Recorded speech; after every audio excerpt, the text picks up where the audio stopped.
Hello, guys! Meu nome é Juliana e hoje nós vamos ver a revisão da unidade 2 da nossa apostila. Então, let's go!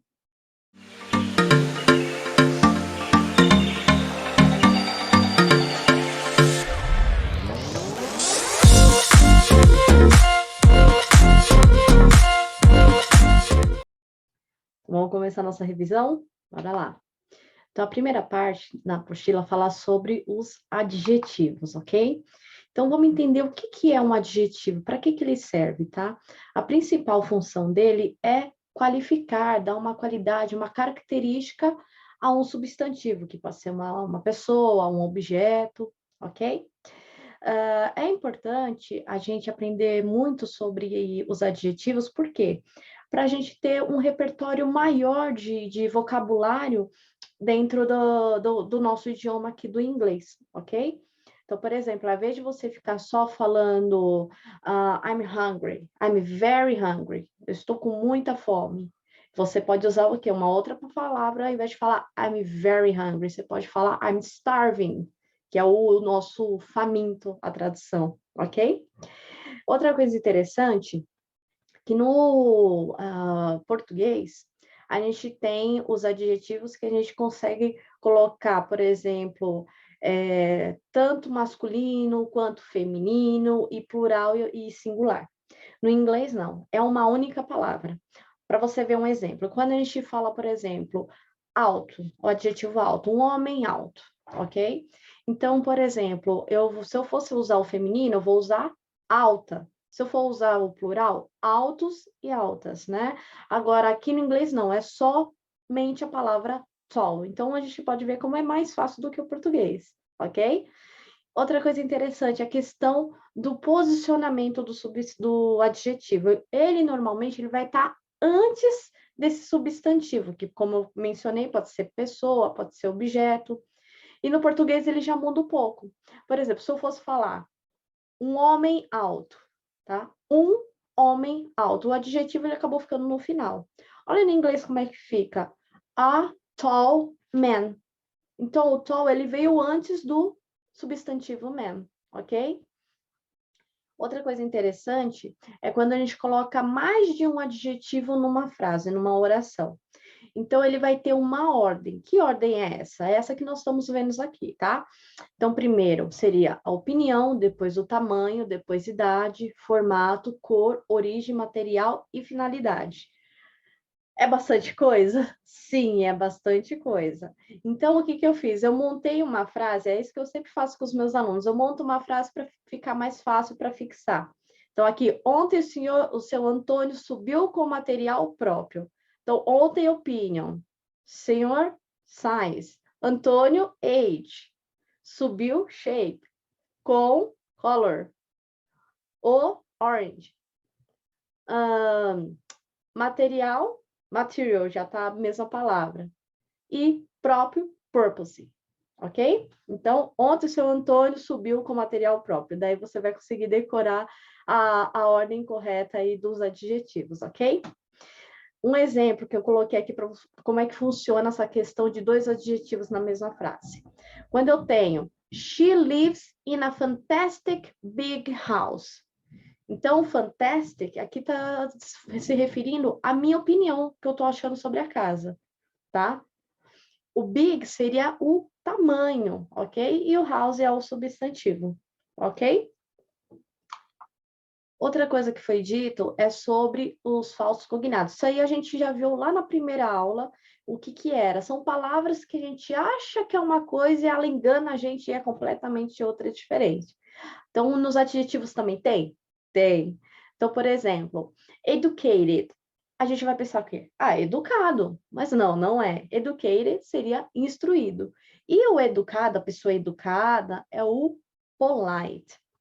Sensible, mesma coisa. Você vai achar que é sensível. Não, é sensato. O sensível é sensitive, ok? Agora a gente vai ver o simple present, tá? Que é o tempo presente. Para que ele serve? Para a gente falar verdades universais, ações e hábitos que seriam as nossas rotinas e os nossos sentimentos, tá? Então, é sempre eu vou utilizar o momento presente é um tempo verbal, igual no português, tá? Como eu coloquei aqui alguns exemplos, né? He plays soccer very well, ok? Mas vamos entender melhor como é que a gente vai trabalhar ele usando tanto na afirmativa, negativa e interrogativa. Antes disso, agora que eu lembrei, vamos falar um pouquinho do verbo to be, tá? Eu sei que vocês já devem estar cansados, mas só para dar uma breve revisão. Então, a gente sabe que, por exemplo, o verbo to be, a gente trabalha com 3 palavras. Am, are, is. O am vai ir com I am. O are vai para you, tanto no singular quanto no plural, e o we e o they, ok? E o is para he, she, it. Aqui eu deixei, então, um quadro com a demonstração de toda a conjugação do verbo to be, tanto na afirmativa, afirmativa contraída, a interrogativa, a negativa, e negativa contraída nós temos de 2 formas, ok?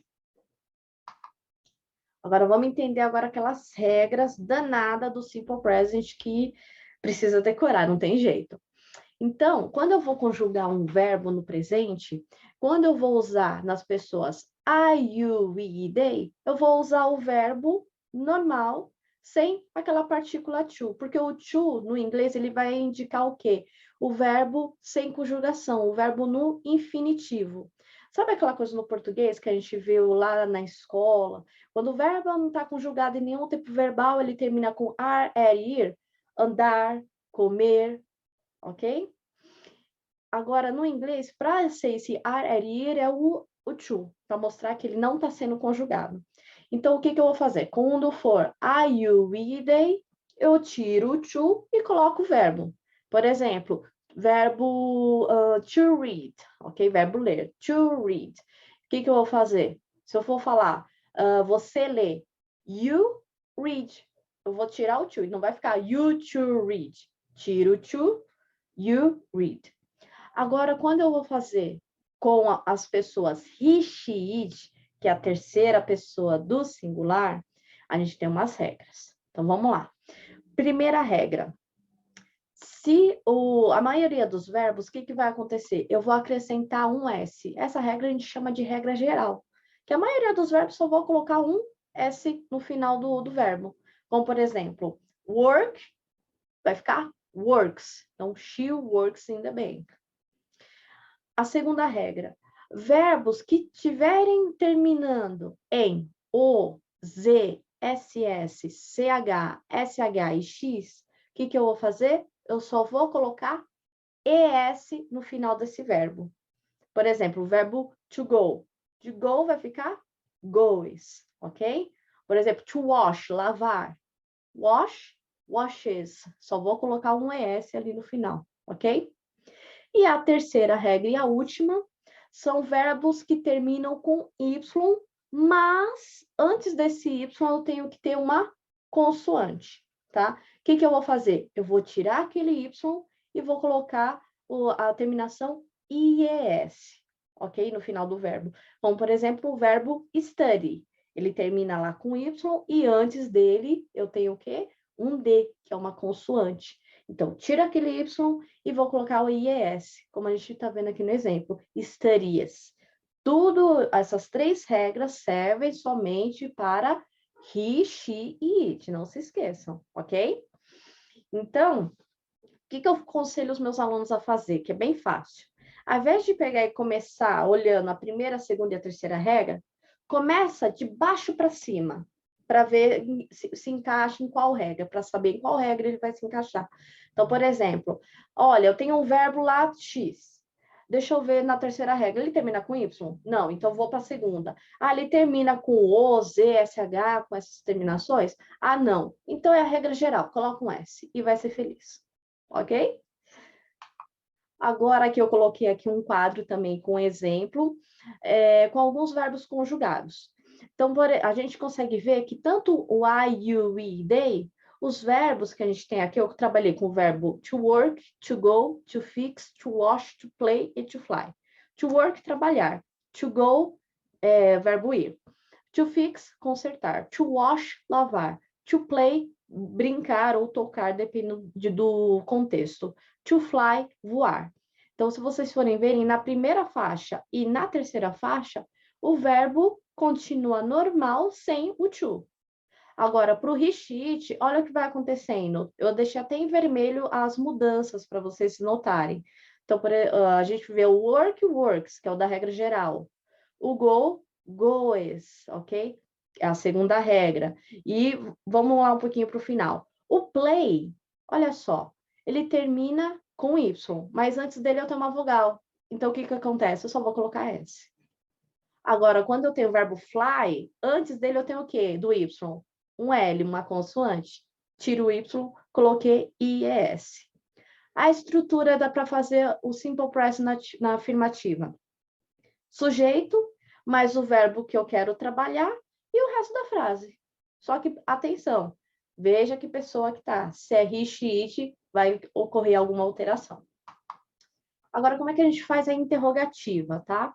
A interrogativa é muito simples. Eu só vou precisar utilizar os auxiliares do e das no início da frase, ok? E o verbo, mesmo se for he, she, it, ele volta para o infinitivo sem o to, ok? Aí, como é que eu vou saber onde eu vou usar o do e onde eu vou usar o does? Para do, eu vou usar em quais pessoas? Para I, you, we e they. O does é o contrário, aí eu já vou usar para terceiras pessoas do singular, para o he, she, it. Então, aqui, ó. Do I like hot dogs? Do you like hot dogs? Tá vendo que o like aqui é o verbo, tá? Verbo gostar. Does she like hot dog? Tá vendo? Does she? Tá vendo que eu usei o does para a pessoa she e o like ele voltou na forma normal deles, não ficaria likes, ok? Does she like? Muito simples. Aqui também, novamente, mais um quadrinho, depois vocês veem com calma, tá? É justamente para mostrar para vocês a questão dos auxiliares, em quais pessoas eu uso, e também para mostrar que os verbos continuam na forma normal, sem o to, ok? Para fazer a interrogativa, qual é a estrutura? Vou usar o auxiliar do ou das, dependendo da pessoa, o sujeito, o verbo que eu quero trabalhar e o restante do complemento. Só isso. Negativa, gente. Negativa, o que eu vou fazer? Eu vou utilizar os auxiliares do not ou don't, que eu já preferi abreviar, ou does not, doesn't. E o verbo, novamente, eu vou trabalhar com ele no infinitivo sem o to. Em quais pessoas que eu vou utilizar o don't ou do not? I, you, we e they. O does not, onde eu vou usar o doesn't? Para terceiras pessoas do singular. He, she, and it, ok?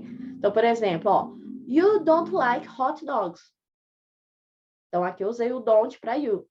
E aqui na de baixo, she doesn't like hot dog. Doesn't para a pessoa she. E o verbo like fica igualzinho para todas as pessoas. Mais uma vez, coloquei um quadro para demonstrar os verbos que nós estávamos utilizando como exemplo, para vocês verem que eu tenho duas formas de negativa. Tanto a negativa completa, que é usando do not ou does not, como a contraída, que é contraindo essas duas palavras, don't e doesn't. O verbo continua normal, sem o to, e vai ser feliz.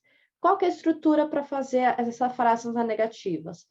Vou utilizar o sujeito, do not, ou don't, ou does not, ou doesn't, o verbo que eu quero trabalhar, e o restante do complemento. Just this. Outra coisa legal. A gente sabe que no inglês tem uma coisa que a gente chama de short answer. Short answer quer dizer resposta curta. Porque a gente sabe que tanto no inglês, em qualquer idioma, no português, a gente tem dois tipos de perguntas. Perguntas abertas, que são perguntas que eu tenho a possibilidade de responder o que eu quiser. E as perguntas fechadas. Um exemplo, pergunta aberta. Se eu perguntar para vocês, qual é o seu almoço, sua comida favorita? Então, você vai estar à vontade para responder o que você quiser. Agora, se eu perguntar para você, você gosta de lasanha? Você vai me responder sim ou não. Tá vendo que você só tem dois caminhos, ou dizer sim ou não. Essa é a pergunta fechada, que eu dou somente, eu restringo a questão de resposta para a pessoa. Então, por exemplo, quando a gente faz a short answer no simple present, eu sempre tenho que prestar atenção no quê? No início da pergunta. Se eu vou perguntar, por exemplo, do you like lasanha? Yes, I do. No, I don't. Does she like lasanha? Tá vendo? Does she. Eu estou usando a pessoa she e auxiliar does. Does she like lasanha? Yes, she does. Ou no, she doesn't. Ok? Muito simples. Um detalhe. No presente simples, a gente tem uma diferença aqui no verbo have. Ele não entra nas nossas regras, tá? Então, o have, eu vou usar have para I, you, we e they. E has para he, she, it. Ele não entra naquelas regras lá de colocar S, ES ou IS, ok? Então, aqui eu deixei alguns exemplos. You have a nice car. Então, aqui essa frase está na afirmativa. You don't have a nice car. Então, aqui já está na negativa, usei o auxiliar don't para you. Do you have a nice car? Então, novamente, usei o auxiliar do e o verbo have na forma normal dele para fazer a interrogativa. Agora, num caso, se fosse terceiras pessoas do singular. He has a new bike. Ele tem uma nova bicicleta. She doesn't have a new bike. Ela não tem uma nova bicicleta, ok? Eu estou utilizando o auxiliar doesn't, que é da terceira pessoa, e o verbo have. Tá vendo que em cima eu coloquei has e embaixo eu coloquei have. Por quê? Ele volta na forma normal dele, no infinitivo sem o to. E, para fazer a interrogativa, does she have a new bike? Então, eu vou utilizar o auxiliar does na frente e o have volta no infinitivo sem o to, ok? Agora, vamos falar um pouquinho sobre simple past, que seria o passado simples. Então, para que a gente usa o passado simples? Para quando a gente quer falar sobre algo que ocorreu lá no passado e terminou lá no passado mesmo, ficou tudo lá no passado, não ocorreu mais, ok? Isso é muito importante, porque na unidade 3 a gente vai ver um outro tempo verbal, que ele é um pouquinho parecido com o passado, mas ele vai ter uma diferença. Então, deixe isso bem fixo na mente de vocês. Passado que aconteceu, não aconteceu mais, já foi, acabou, já era. Ok? Na questão da afirmativa, é importante a gente entender que o seguinte, o inglês, no passado, os verbos, o que vai acontecer? Ele vai ter dois tipos de verbos, ok? Que são os verbos regulares e verbos irregulares. Verbos regulares. Quando a gente fala de regular, é algo que entra dentro da regra, que ele vai seguir ali bonitinho, certinho, ok? No passado, o verbo regular, o que vai acontecer? A maioria dos verbos eu vou colocar o final ed depois do verbo. Já o segundo tipo de verbo, que são os verbos irregulares, o que vai acontecer? Ele vai mudar completamente. Dá para seguir regra? Não, infelizmente não. Tem que memorizar? Ai, tem que memorizar sim, infelizmente, ok? Tanto que na apostila tem uma listagem de alguns verbos irregulares, ok? Só para você ter um exemplo. O verbo to go. O verbo to go no passado, ele não vai acrescentar ed, colocar goed, um exemplo. Não, isso não. Como é que ele vai ficar? O go no passado vai ficar went, ok? Então, a gente tem aqui um exemplo, ó. I played soccer last week. Eu joguei futebol na semana passada. Esse é um exemplo de verbo regular. Aqui eu tenho o verbo play, no passado, played. Agora, no segundo exemplo. She went to the US 2 years ago. Ela foi para os Estados Unidos 2 anos atrás. Então, aqui é o exemplo de um verbo irregular. O verbo go, no passado, ficou went. She went, ok? Algumas regrinhas na afirmativa no passado. Vamos lá. Então, nós temos 3. A primeira delas, eu vou dizer o seguinte.